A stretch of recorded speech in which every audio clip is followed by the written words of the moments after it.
And developing overnight, Russia bombarding Ukraine with a new flurry of strikes that we got to talk about this morning. Ukraine's Air Force says Russia fired off a record 728 drones and 13 missiles at them. With the war not slowing down, President Trump is turning up the pressure and the heat on Vladimir Putin, saying he's not happy with Russia's attempts to stop the fighting. NewsNation's Libbey Dean is live for us from the White House this morning. And Libbey, because of this, the president's even threatening a new round of sanctions. Yeah, good morning, Markie. President Trump says that he's currently reviewing a bill that would impose those harsher sanctions on Russia. And Senator Lindsey Graham says the Senate would move quickly to get that bill passed. And the president slamming Russian President Vladimir Putin yesterday for not doing more to end the war in Ukraine.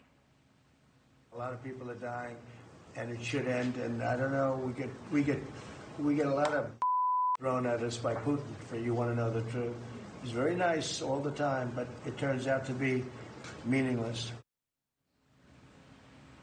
As you heard there, President Trump elevating his criticism of President Putin since their phone call, you remember, happened late last week. That concluded with Trump saying that he was disappointed with Russia's president.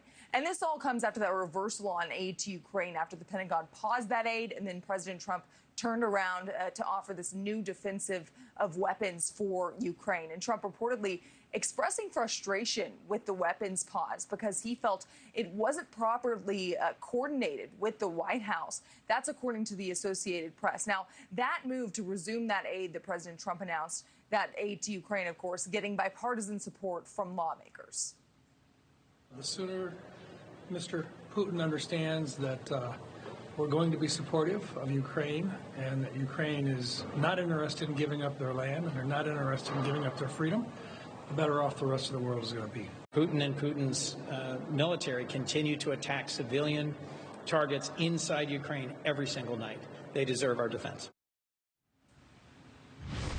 And as you mentioned, Markie, Russia responded overnight with that latest missile attack on Ukraine, as the Kremlin is calling these sanction threats that we've heard made by President Trump. And of course, that bill that he's considering, they're calling that, quote, illegal.